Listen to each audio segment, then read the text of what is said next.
Welcome to Film Strip. These podcasts are spoiler-filled as we discuss the plots, characters, and themes of the films in review. All content used or discussed in these podcast episodes is the property of the respective owners and used under the Fair Use Act, Section 504(c)(2), Title 17. Welcome to Film Strip. I'm Jay. And I'm Nick. And this is our review of St. Elmo's Fire, starring Rob Lowe, Demi Moore, Emilio Estevez, Ali Sheedy, Judd Nelson, Mayor Winningham, Andrew McCarthy, Andy McDowell, and Martin Balsam. Directed by Joel Schumacher. Released in 1985 on a budget of $10 million, grossed $37.8 million at the box office. To say this was met with criticism is understating how much people hate this movie. Nick, how in the world did you pick out St. Elmo's Fire? Were you even alive in 1985, man? I was too. So I was I was a baby in motion as opposed to a man in motion.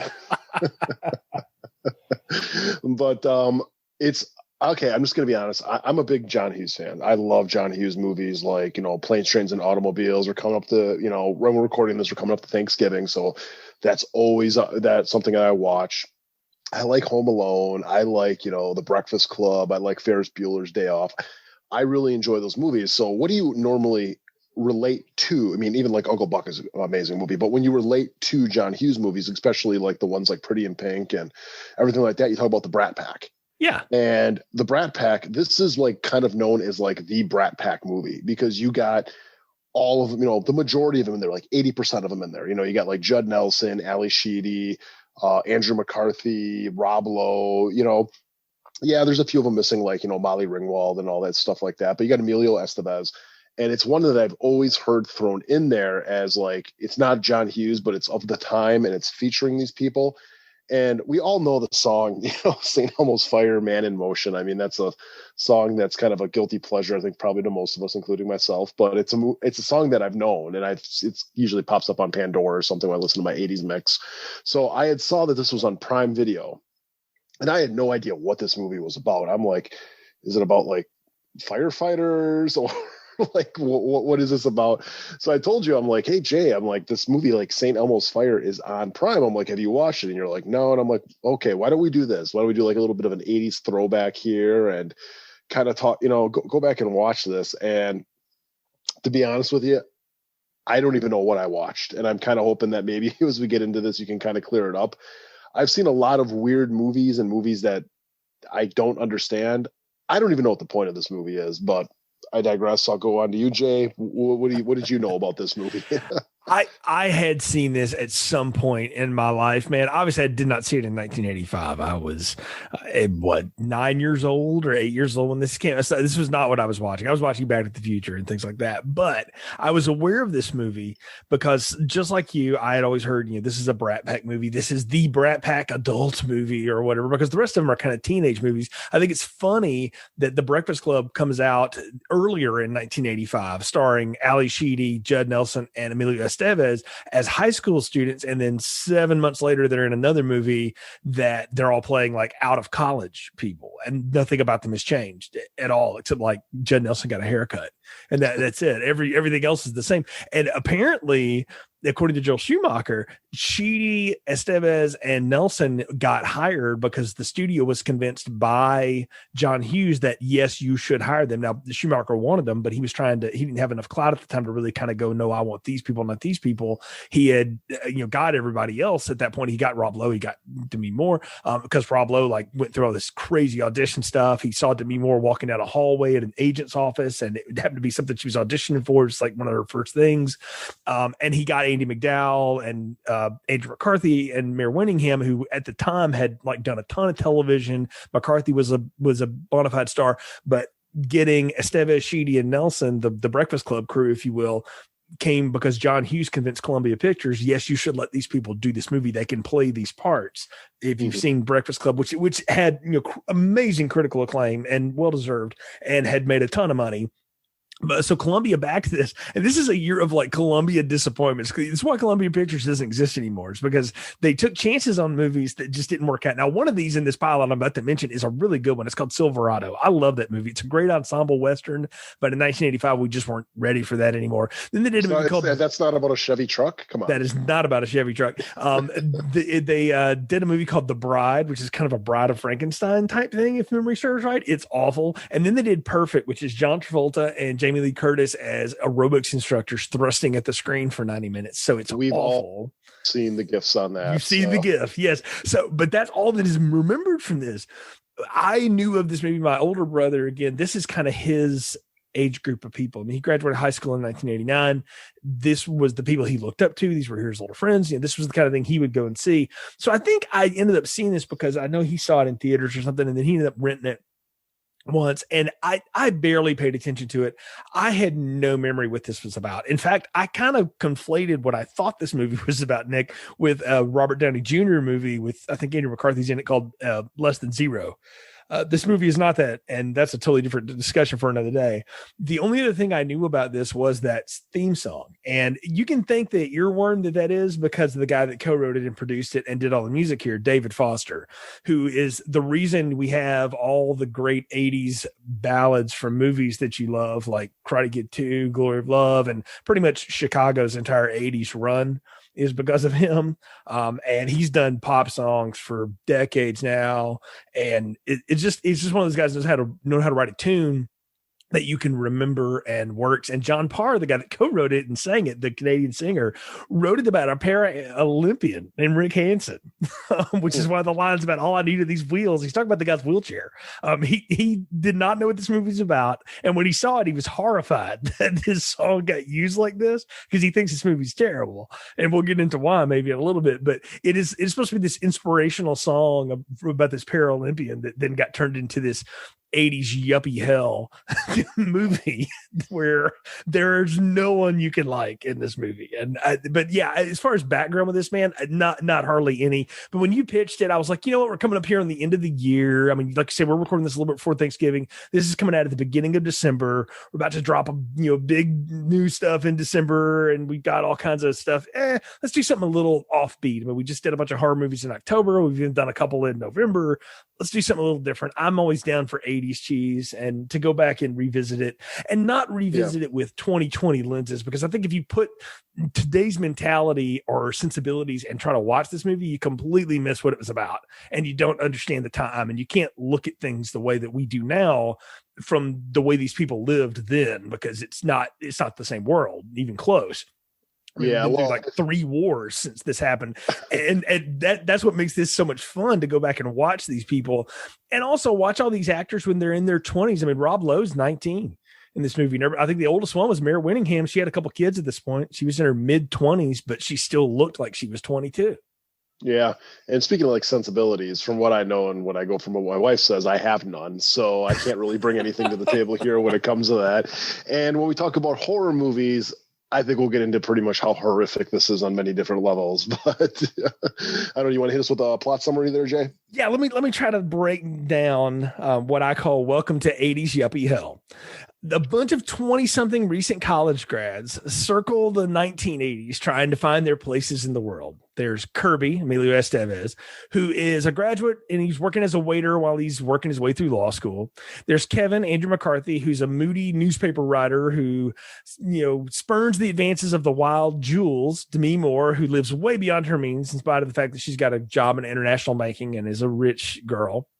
There's Alec Judd Nelson, an aspiring political worker who is desperate to marry his girlfriend, Leslie, who we're told is an architect, but you would never know it because the only thing we know about her is she's afraid of that long-term commitment.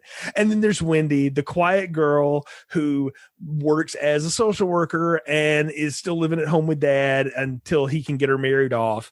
Very old sensibilities, and in love with the rocker, Billy, Rob Lowe, who plays a saxed up or a coked up saxophone player. trying to juggle roles as a, get this, husband, dad, and party meister. Not a good combination. So as each chases his or her dreams and avoids responsibility, we see Billy's insecurities about being a young father and a husband come to light. Alex drives to succeed and to be, quote, normal and maybe work his way up the political ladder, betray his own convictions. Wendy tries to shrug off her youthful ways while still remaining idealistic. Kirby chases a flame from his freshman year, who's older as a young doctor played by Andie MacDowell, to ridiculous measures, even chasing her through the snow. We'll talk about that in a little bit. Kevin deals with his cynicism while hiding his true feelings for Leslie and chain smoking. Leslie confronts Alec about his cheating, and he thinks Kevin ratted him out for it. Billy's immaturity finally catches up to him as his wife Felicia's finally had enough and says bye to him instead of the other way around. Things are further complicated when Alec finds Kevin and Leslie together after a one-night stand of revenge sex for Leslie, and where Kevin thinks something else has happened. It all comes to head, though, when Jules, who was recently fired and has been hiding and is losing all of her possessions due to foreclosure, attempts to end her life by sitting out on her balcony in just a t-shirt, freezing to death, but it's not snowing. Whatever. Ultimately, the group goes in there, and Billy is able to coax her as they share struggles about life, something that the rest of the group overhears. Then Billy decides that he is going to leave for New York. His wife has found another man. He's moved on from that conveniently, and the rest of the group decides to wish him well at the bus stop. And then they decide to meet for brunch at a more, quote, adult place, and get away from the kids as credits roll. And that's the plot of the movie. You asked me what this movie's about, Nick. It's about the struggle of being in your 20s, and you're supposed to be an adult now. You've graduated from college, you're married, you got a family starting, all those things, those markers in life, right? But you still don't know what the hell you want out of life. And this movie gets banged on for like these horrible people that Joel Schumacher created to tell that story, but that's a story as old as time, the coming of age still in your 20s. It is. But when I look at like other coming of age movies and, the characters there's usually one that you can kind of root for. And, as you brought up, the criticism of this movie is that there is not a likable person here. And I kind of like Andrew McCarthy's character to a point. I think he's kind of like, we all had kind of a friend like that who was kind of the one that, kind of stuck in the background and really didn't, didn't say much, didn't do much. But yeah, there's so many guys in here. It's just kind of like, you're all awful. I mean, right away, I look at like this movie and like Judd Nelson's character, like, wow, like he is a complete and utter douchebag throughout this entire movie. Like there is no redeeming factor to this guy at all. I mean, you see right there, he cheats on his girlfriend, or his, hopefully fiance, and, God, it's just, there's so much weird stuff in this movie. But yeah, that's the whole thing, is like, there's really not a character in here where I can really root for them to succeed in the end. I just kind of sit back and I'm like, you guys are all kind of awful people. And, maybe something like tragic needs to happen to kind of make you guys grow up. And, I look at myself and like, I'm 36 right now. So this was, 10 years, removed from that point in my life. But and note, I was a pretty young father and everything like that, being a dad at 23. But at the same time, I'm like, man, I don't even think I was this bad when I was like 17. I'm like, man, these guys are just, I don't know. I appreciate the plot summary and I kind of understand what happened here. I still just don't know what the point is of this movie. So, well, I think the way to talk about this one rather than scene by scene is to kind of look at the movie through each character's experiences. And you say, if there's anybody we're supposed to root for, it could be Kevin, because Andrew McCarthy, I think, gets the most screen time and lines of anybody in this. But if there's anybody that like is still the good guy in this, it's Kirby. And it's because he's still kind of playful and youthful. And, bless his heart, Milo Estevez is a short little guy. And he's always kind of had that spunky, thing. And the thing is when you watch him and you see him actually, when he kind of chews his teeth into a little bit of some of this stuff, you see his father come out in him so much. Like he has so much Martin Sheen in him. It is unreal. Like the face, and he can get the voice right and all this stuff. And he went on to do some pretty good dramatic stuff and now produces and directs a good bit in his own right. But he's the one that still has like the youthful exuberance, and he's still kind of holding on to some ideals, and he's got the unrequited love. He's got this crush on Andie MacDowell, who will tell you to this day, this movie rescued her career. She was going absolutely nowhere, and Joel Schumacher threw her in this thing. and people liked her. And then the next thing you know, Steven Soderbergh throws her in Sex, Lies, and Videotape, and she's and then she becomes an international star. But it was because of this that anybody even looked at her for anything else, because she was a little bit older. I mean, and she's a different thing from Hollywood. She's tall, she's dark haired, she doesn't have the standard look. She's kind of the girl next door, but she's also sort of a model. It's interesting, right? And you watch him kind of chase after this dream of this girl that he had, one interaction with as a freshman. She smiled at him at a, fountain or whatever. And there's something about like Kirby, you just sort of want to root for him, because you see this guy, he has like his own little comedy movie. It's all like almost like a Marx Brothers movie in the middle of this coke infused 80s movie, because he takes a job just so he can look like he can impress her. He gets her hospital schedule, and he invites her to parties that she doesn't show up to. He even chases her down at a snow lodge with like her boyfriend, who, by the way, the nicest guy in the world is Dale's boyfriend in this. He's helping the guy get the car started. He's helping him leave and not like shoving him out the door. And he still plants one on her, and you kind of leave with this moment of like, maybe she's interested, maybe she's not. He don't know, but he got to, go on his quest. And Kirby's kind of the guy I think you're supposed to root for, because he's also the one that's not totally corrupted by the sheen of the 80s. Sure. Yeah, no, I can get that. But on the flip side, the one that I just think that there's no way you could ever like root for him besides, Judd Nelson's character is Billy, who played, is played by Rob Lowe. Yeah. I mean, the opening scene that we have here is that he had got into a car accident while drunk driving.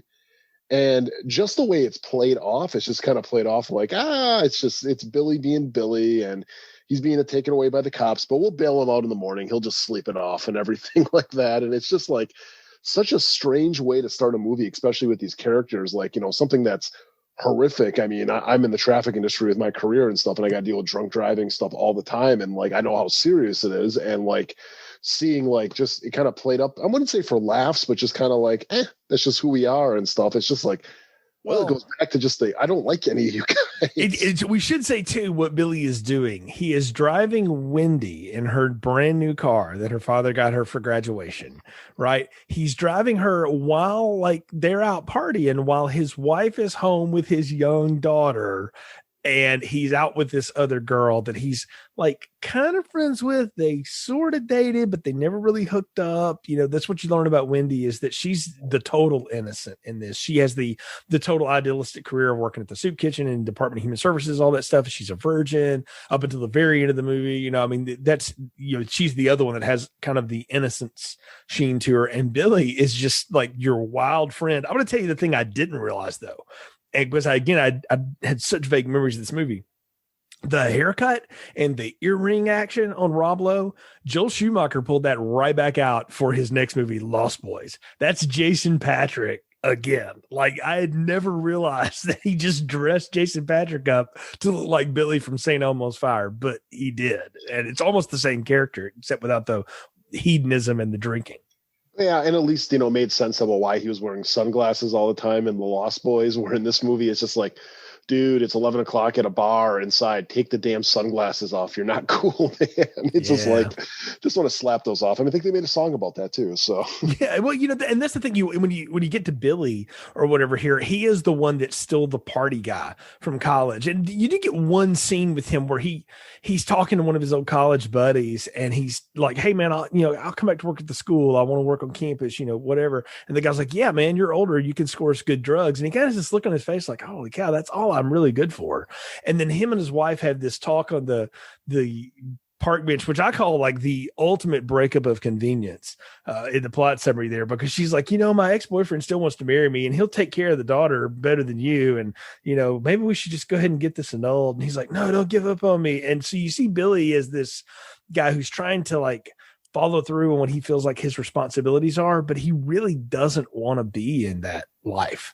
He doesn't want to be that guy. He's not ready for it, and maybe he'll never be ready for it is the other thing. And you see him come to that realization that he gets out of it scot free. I mean, almost amazingly, which is the dumb part of the movie, is he never has to pay for any of his mistakes. He gets fired a lot, but he doesn't care. I mean, he ends up getting a job at a gas station, and he apparently can hold that down. He's doing pretty good at it, but I don't know. Like he's so unlikable as a character, but I juxtapose that with Rob Lowe really is having a lot of fun playing him. I mean, you can see he really went for it in this. Yeah, totally. I mean, he's the quintessential guy that, peaked in high school or probably peaked in college in this case and everything like that. But yeah, that's the one thing that kind of really struck with me is like a lot of other movies, there would be some type of consequence for his behavior. Even the whole relationship with his wife and his kid, like that would have played more into like his downfall and hitting rock bottom was like, oh my God, I lost them. Where in this movie just kind of played off like, oh yeah, don't give up on me. And then it's like, oh, you gave up on me. All right, well, whatever. You know what I mean? I'm just going to kind of go do my thing right now. It doesn't really seem like it affects him so much. And like I said, they could have played him up a little bit more as a character that maybe was sympathetic. Like we start off in the movie and he makes a mistake and he keeps on screwing up, and kind of one of those ones you kind of get behind because he keeps on screwing up, but he means well. But with this, it's just kind of like he comes off as a guy where it's like, yeah, I remember a guy like you in high school, and it's like there's a reason why you never amounted to anything because you amounted to everything that you could in high school, and people thought it was cool back then, and it's childish now. That's the thing to say about this. This is supposed to be set in Georgetown. Now, Georgetown would let them film there, so they shot it all in Maryland.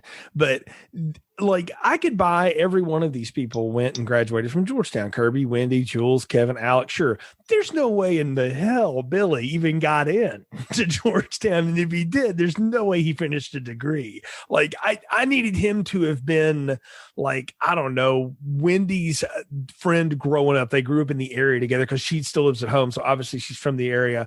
And like, that's how he got in with all these other friends or something. Like a smarter story would have said he was the townie that they all kind of befriended and hung out with, but he wasn't in the same like circle as them and things like that. Right. Cause there's no way that dude went to college. Well, it could have been that they were in the same circle in high school and they all left, but then they all came back. And then like, he was just there, you know what I mean? Or, they could have played it up even like, he used to come there for Thursday night parties all the time while he, lived at home with his mom and dad, or, basically what he said in this movie too, he's had like 20 different jobs, was job hopping the entire time. But yeah, there's no way that, I don't care how much money his parents had. There's no way he got into college, let alone finished it, unless, I don't know, unless maybe it was communications. I don't know. No, that's not true, because we'll get to Kevin in a minute. Let's talk about Wendy, though. We need to talk about at least one of our female characters here real quick. The innocent, idealistic, has a good head on her shoulders, good friend, sweet girl that definitely wants to grow up, but is still kind of constrained by the very much Leave It to Beaver world she's grown up in, right? With her father, Martin Balsam, by the way, great cameo there from a great actor. If you've ever seen Psycho, folks, the original Psycho, that is, he's the private investigator Arbogast. So if you recognize the face and the voice, but among other things that he's done, but he's her dad, but she's still trying to sort of make her own way in the world, right? But she's also not able to kind of cut the strings. Yeah, she just comes off really as like the frumpy friend, you know what I mean? And I'm trying to say that like the most polite way, because even like, oh look, she's totally the duff in this movie. Let's just say, which is ridiculous because Mary Winningham is gorgeous, but yeah, she's totally played off as the duff in this flick. Oh, totally. I mean, they even call it out where she's working as a social worker, and then you got the single mother with like 4 kids all in her arms, and like, oh, well, maybe if you dressed up a little bit nicer, you'd be able to score a man or something like that. Right, like, right. It's an awful thing to say to somebody and everything. And it's just like, but yeah, she's like, yeah, just that character where it's like, she's almost kind of lost, where I think she almost feels guilty for her wealth and her like, status in life and everything like that. So that's why she is working, as a social worker. I mean, my God, there's so many comments here about like Democrats and Republicans and everything. It's kind of cute considering where we are right now about how innocent that is, but it's like, it totally is. I mean, she comes off as, one of those 80 characters, you know what I mean? That's going to be the one that's going to be like, well, I'm going to go work, public servant type jobs and everything like that. And, kind of socialize with the lower class people to make myself feel better in a way. But I think she's a little bit more complex than that. And I guess I'll even take it back a little bit more, is like, I'm not necessarily rooting for her, but I don't really like adamantly dislike her. I just kind of she's almost like very milk toast in a way. Well, yeah, you want her to like grow a backbone, and she kind of does, sorta, in the movie, but not really. And she's sort of inconsequential to a lot of this because she knows she doesn't need to see Billy anymore, but she still kind of wants to. And there's a lot of that back and forth for sure. We got to flip over to Demi Moore though, and Jules, who, oh God, okay, so she's supposed to be the rich girl who has the big profile banker job, and she's got money, and she's a party girl because she's always doing cocaine, which Demi Moore herself like got sent off the set to clean up because she was so coked out of her mind in this movie. I believe it. I mean, Joel Schumacher was like, you can't be that messed up. So when she came back, she had a pretty good idea of how to play somebody with a cocaine addiction.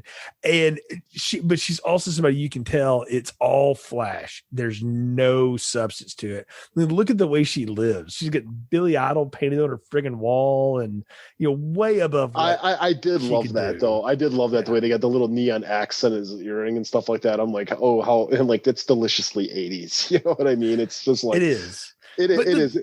The thing about Jules though is you see this and you see her, and this is credit to Demi Moore and her ability as a performer, is you can tell this is all a front. Like she is so hurting inside, and like even two of her friends try to intervene on her, and it never works until like she hits rock bottom at the end. But she has all this need to sort of put up this big front because, as she'll reveal later, like her father absolutely hates her, or at least she thinks he does. And she is craving that attention. So she goes out of her way and throws herself at every man she can, right? Because we see her with like a half a dozen men in this movie because she's seeking that validation. Oh, totally. And I think, again, we all know, I mean, that's the one thing I guess I'll give credit for this movie with is we all kind of know people like this throughout our lives.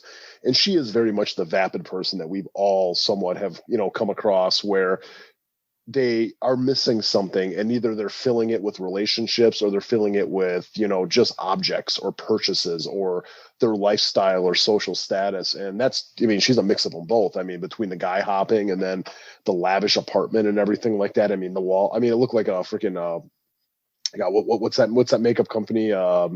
Mary Kay, you know what I mean? Look like a Mary Kay apartment with the pink. And yeah, her character, like she's one that you would walk away from and just be like, yeah, she has no soul. You know what I mean? She's empty inside. There's nothing there with her. And like, she plays it well. I mean, good for her and everything like that. I don't really know much about Demi Moore as a person or anything like that, besides the fact she was married to Bruce Willis and just a couple other movies that she's been in. But yeah, it's just, one of these characters where it's like, you kind of hope that she grows up and everything like that. But I guess I don't understand the entire cry for help suicide attempt at the end. I mean, as we talked about in the plot summary, is they discover that she's losing everything to bankruptcy, and they're coming there and take all her stuff, and she's got this big empty apartment now, and she's trying to kill herself through exposure in her apartment. I mean, it's a very, very weird scene at the end of this movie. And I was laughing at just how ridiculous. Yeah, I'm like, that would have played so much better if she was on top of the roof. And it also would call back to a scene earlier where Billy and Wendy have this conversation on her roof. Like it would be much better if she was like, they thought she was going to jump or something like that. I mean, I'm not trying to make fun of any of that, but the way this movie plays it is like, it's the lamest attempt that I've ever seen. It's really bad. It is. And their reactions are even worse because what we have is the climactic scene is them trying to save her, and they're banging on the door, and it's like, you could totally knock that door off the hinges. Like, that's not a very, like, you could do that with you got two guys right there. It's like they both could just run into the same time and knock it down. But the whole thing is like, we got to go to the fire escape. So they go and they pull down the ladder. And of course, we got Judd Nelson there, and, Andrew McCarthy and, Emilio Estevez, and they go up there. And of course there's bars on the window and everything. And it just so happens that Rob Lowe's character works right down the street, and he's at the gas station, and he pulls up in the van, and they're able to, get a torch out, and they know how to use an acetylene torch. So I guess they're not so much of yuppies. I mean, I know how to use one. I don't know if you know how to use one, but it is a very specific skill to know how to be able to adjust the gas and know exactly how to cut and when to hit the oxygen on it to be able to burn through it. And yet Andrew McCarthy's sitting there like torching it out on the patio. And it's just so ridiculous. It's like, you know what? call 911 then. You know what I mean? Right. You got neighbors there. You got the guy across the street who they thought like Andy McCarthy was, maybe homosexual, and they were going to, she was going to hook him up with it because she's just that type of person. And it's like, go knock on the door and go, and she's having a little bit of a meltdown. I think we need to call the cops so we can get in here, or call the landlord or something like that. It's just, it's so melodramatic that you just can't help but laugh at it. I mean, I was sitting there laughing. Yeah, it is ridiculous. And I think it's because it's trying to build to this big emotional climax because of everything else that's happening. It really centers around the last three characters we need to talk about, Kevin, Leslie, and Alec. Now, Kevin, I can relate to, not because of personal reasons, but I went to college, studied journalism, all that kind of stuff. And one of the people I worked with on the paper was very much the same kind of cynical outlook on life at 22 that I'm like, man, you can't be that jaded yet. You haven't done anything. You haven't been outside of Lauderdale County. Like, how are you that pissed off at the world? But he's already like given up, and he's doing this whole dead poet thing, and he's too cool for the room. And one night of rampant sex with Ali Sheedy is all it gets for him to get not just a story published in the Washington Post, but a front pager, man. I mean, wow, that's impressive. Kevin is supposed to be the eyes and the mouth of the audience to lead us through all this stuff because he's the one that's really taking us piece by piece through everybody's life, because he's the observer, like you said, that stand in the back, watch it. But there's just something about Andrew McCarthy and the way he emotes through opening his eyes really wide or whatever. I don't know. It's just, something about it just doesn't work for me, man. And it's nothing against the guy personally. I've just never liked him in anything I've ever seen him in. Not even, what's the movie with the dead guy? Weekend at Bernie's? No. Weekend at Bernie's. No. Jonathan Silverman's the only reason to ever even bother with that first one.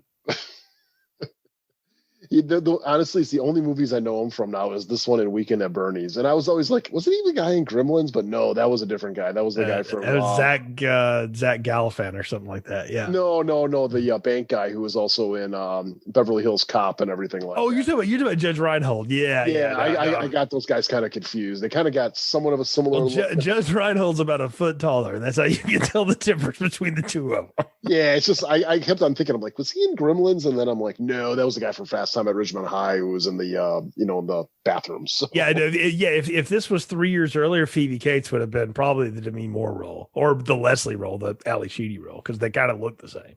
Yeah.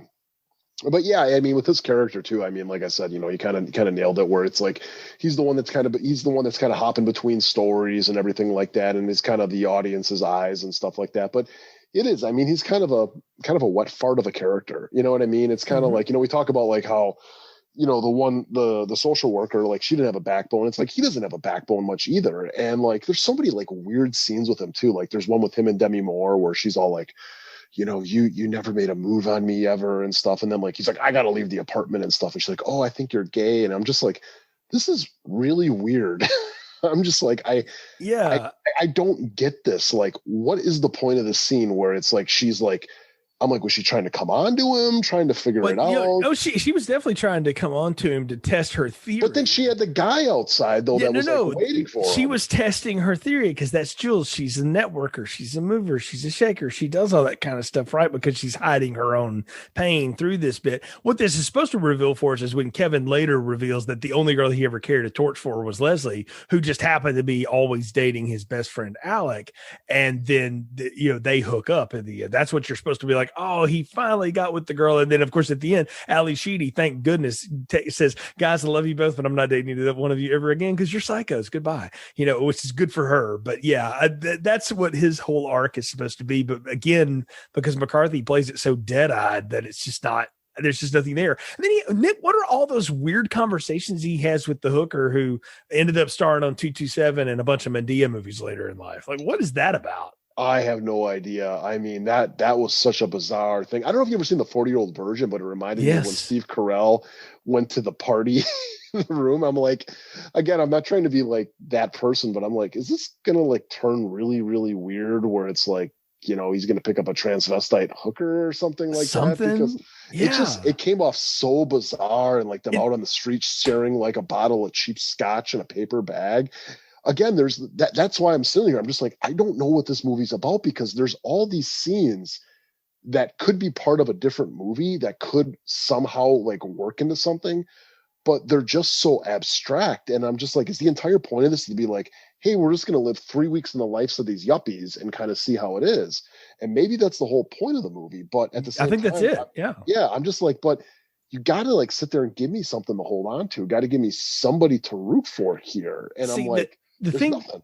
the thing about that hooker thing is I did read this, that apparently that was a conversation Joel Schumacher had overheard in a limo once between a hooker and somebody. I'm like, whatever. I mean, I don't know how it got into this movie, what it's supposed to do.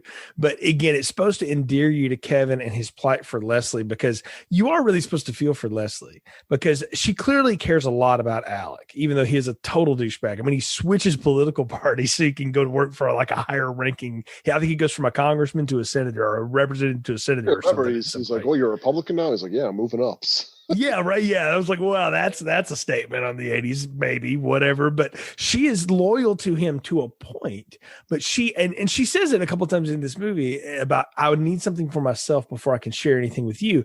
And I so wish they had given her what is all over the internet about she's this architect student or whatever. I'm like, she talks about a drafting table or something but it's going to put coffee on it, I think, later. I remember that drop line, but you would know nothing about what she does for a living or what she wants to do for a living or any of that kind of stuff. And it's actually like there's an arc there to tell, because if you start as an architect, like when you graduate, you're not just being an architect. Like you have to work as an architect's apprentice for years before you can get your own stamp and your own, license and all that kind of stuff. It's a way of working your way up. And if the story here is that as 20 somethings, you're supposed to have life, or you think you're supposed to have life all figured out, but you're still just a kid. And the only thing difference is you're just a few years older now. And all the stuff that you used to do in college for fun, you can now do legally, and it's not as fun anymore. And so you have to learn how to take responsibility and wait your turn and work your way up the ladder. And the only person that works their way up any ladder at all is the biggest douchebag in the movie. And that's Alec, Judd Nelson, because he actually makes smart career moves throughout this movie. Okay, I gotta bring this up. So there's a scene with Andrew McCarthy and Ali Sheedy, and they're in this like total quintessential 80s apartment. I mean, my God, there's like the like clear crystal square walls and stuff you typically see at like the YMCA locker room or something like that. And Judd Nelson comes home, and Ali Sheedy and him are cooking dinner, and he presents her with lingerie in front of his friend.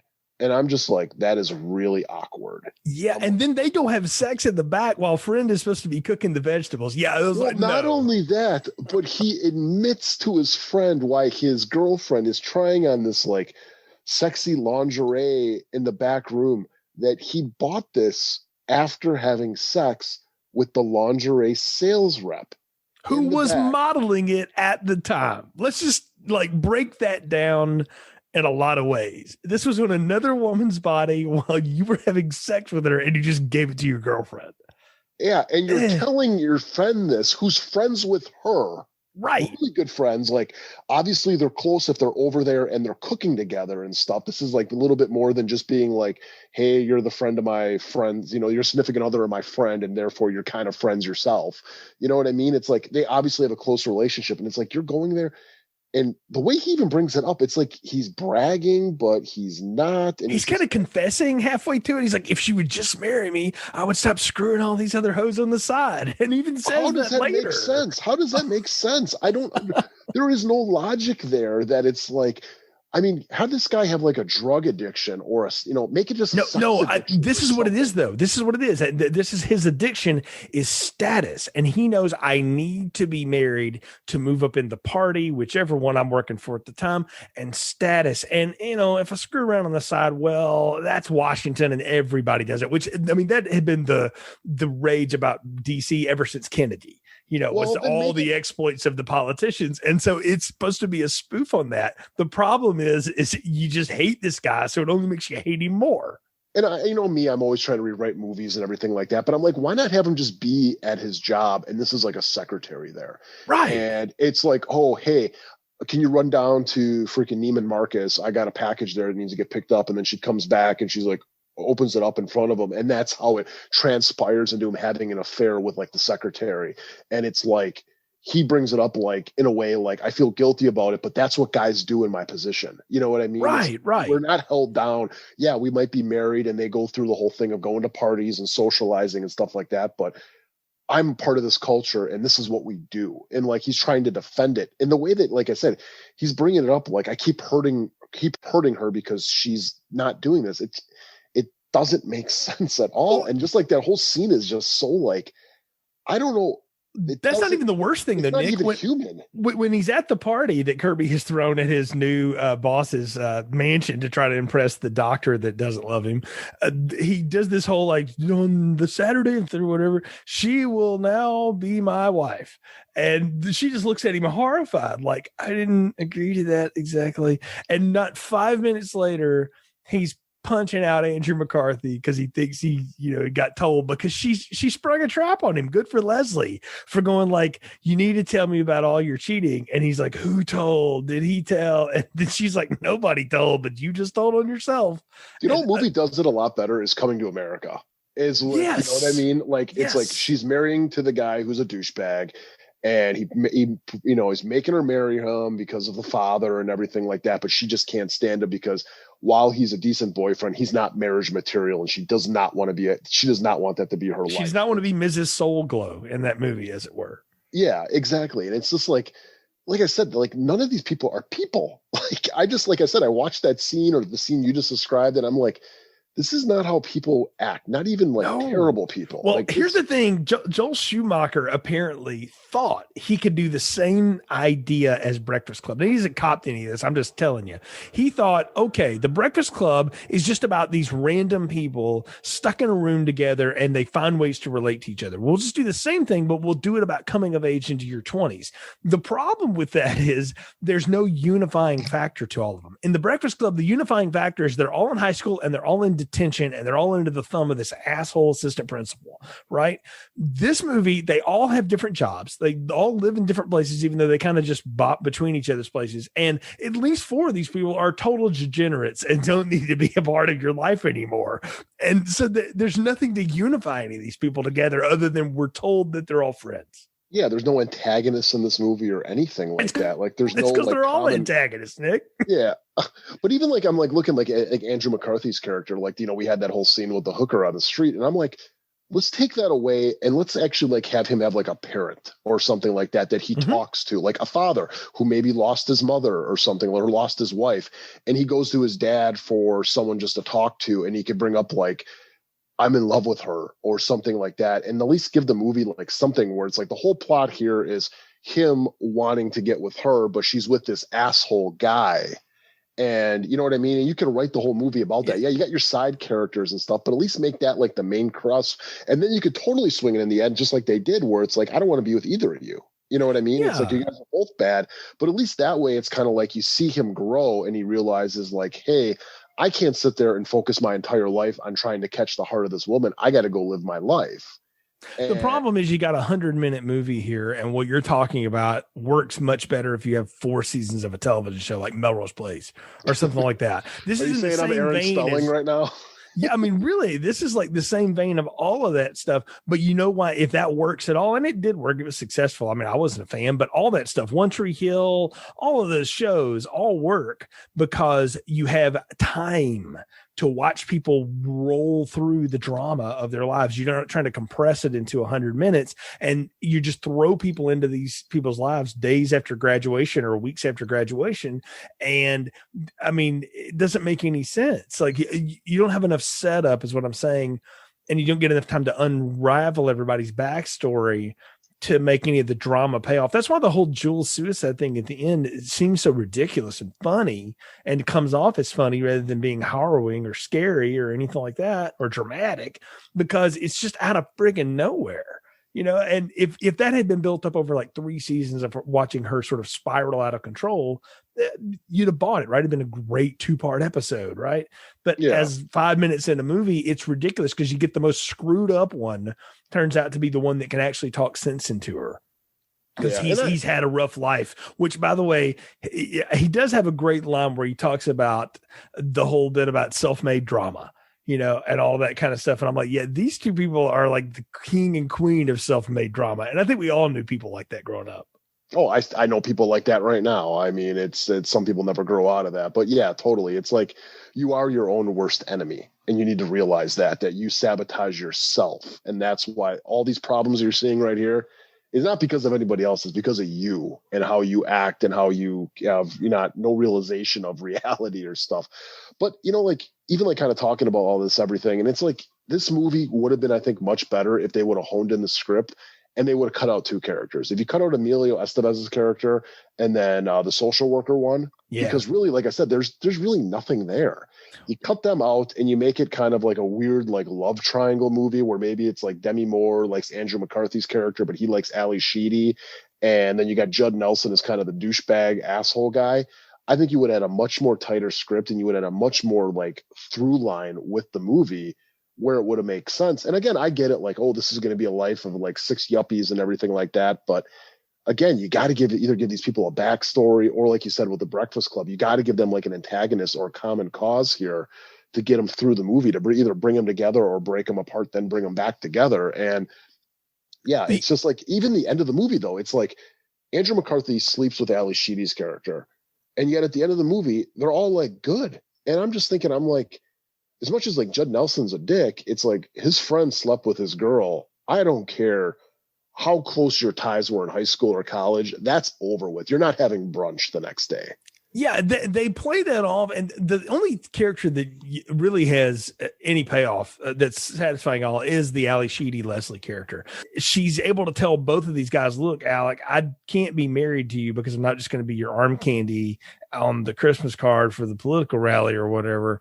And Kevin, that was nice revenge sex, but it's not love. It's not the same thing. And I care about both of you. You're my friends, but we all need to grow up. And she's the one that has any agency that takes on her own life at the end of this thing. And she's the one that's trying to help Jules all along. I mean, she tries to intervene on her. She moves in with her. She's trying to take care of her all the time. And so she's the only one that's got like anything going for her at all. Mm-hmm. Totally. Yeah. I mean, and that's the whole thing is, I mean, I guess it's good to see like one character kind of have somewhat of an arc and somewhat grow at the end. Cause like the other characters do not. Like, I do not see changes in any of them besides like, oh, like Amelia Estevez is not going to hook up with Andy McDowell. She's going to go have an affair with Bill Murray later in a small town in, for Groundhog Day. Yeah. But, yeah. She's going to go be a news producer. She's going to give it that great career as a doctor to be a news producer. No, go the other way around. But it's like everything they tell us about Judd Nelson's character is like, he's a dick.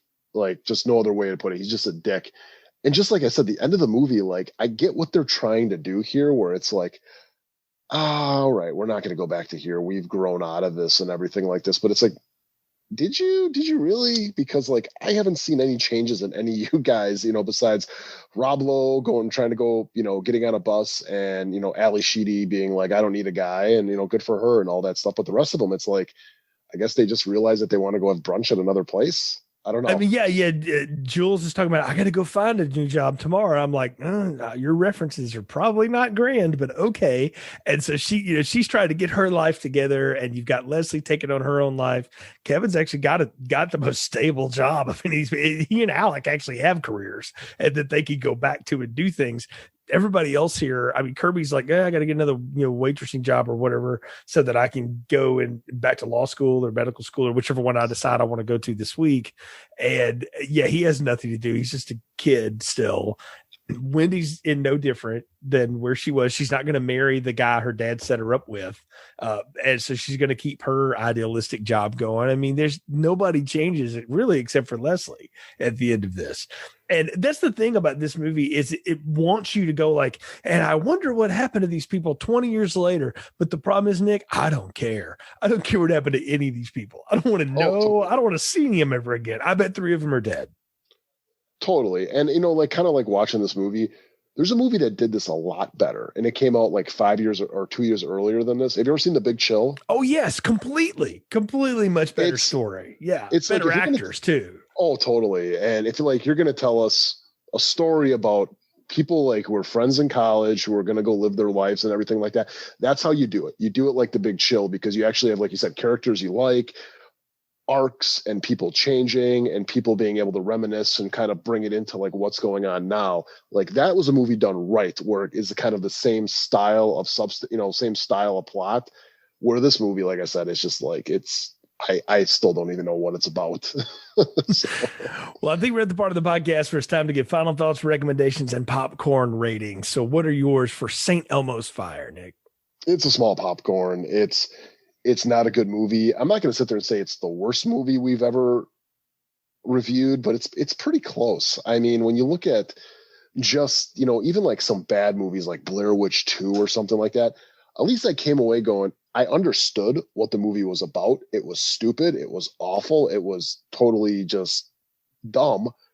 This movie I walked away from, and I've said it probably 1,000 times in here, I don't even know what I watched. It's one of these ones where it's pointless. None of the people I like. I mean, kind of like Blair Witch 2, but I can't, I'm dropping a pretty deep cut right there since that was the second movie you ever reviewed. But yeah, it's a bad movie. The best thing about it is that freaking song. And like I said, that's a guilty pleasure.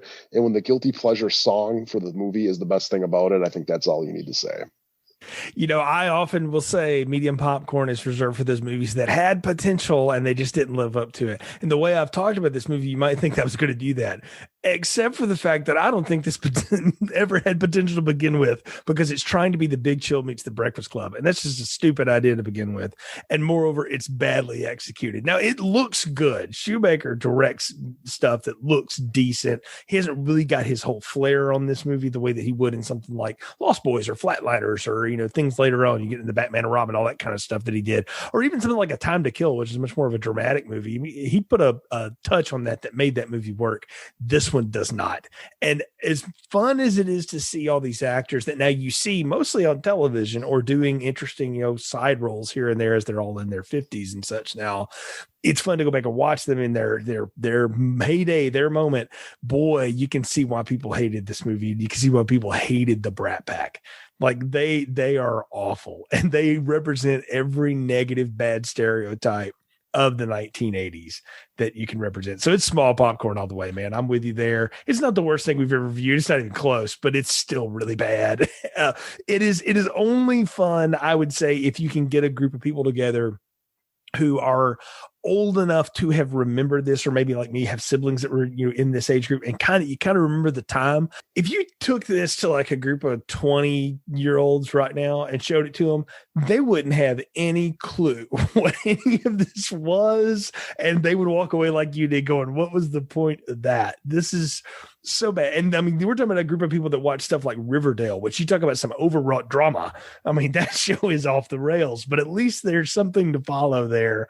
In this movie, there's nothing, and there's nothing left to pull out of it. So yeah, small popcorn, not the worst thing we've ever done, but it's pretty bad for sure. But it's a fun way to kind of, as we do the year-end stuff here, Nick, we're beginning December. We're about to drop a major surprise on everybody.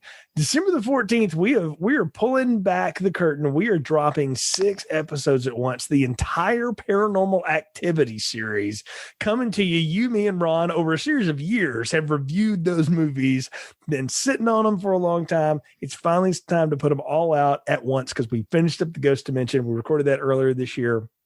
Putting them all out once because, hey, it's the holidays. Hopefully you're getting to travel, spend some time with family, or at least be off of work.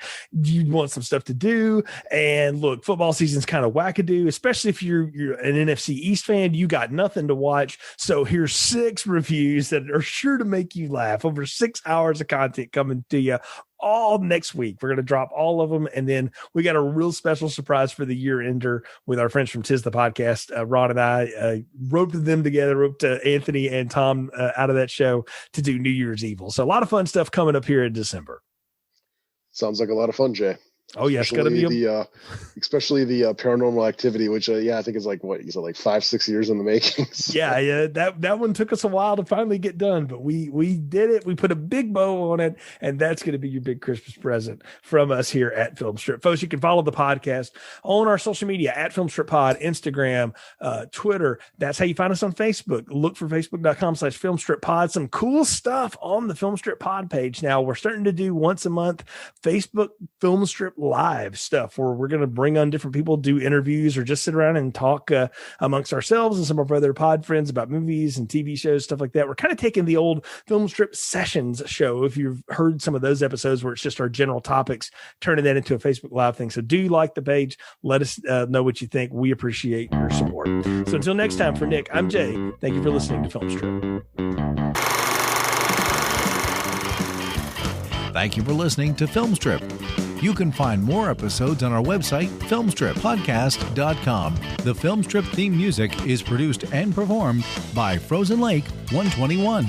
All content used or discussed in these podcast episodes is the property of the respective owners and used under the Fair Use Act, Section 504, C2, Title 17.